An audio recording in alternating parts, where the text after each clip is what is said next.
આ વર્ષે આપણે જે સિઝનની ઠંડી હોય છે તે ઠંડીનું પ્રમાણ આ વર્ષે બિલકુલ ઓછું રહ્યું છે અને હવે ઠંડીનું પ્રમાણ જો વધે તો આપણે પાકની અંદરમાં ઉત્પાદન પણ સારું મળે।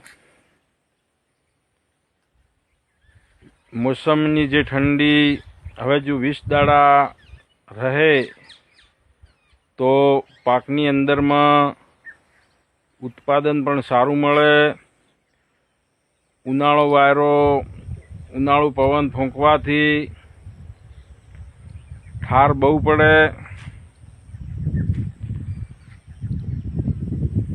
શિયાળુ પવન તો આ વર્ષે હજી સુધી તો લગભગ અડધો શિયાળો પૂરો થઈ ગયો પણ હજી આવ્યો નથી। જો શિયાળુ પવન શિયાળામાં રહે તો ખેતીને સારો અનુકૂળ આવે।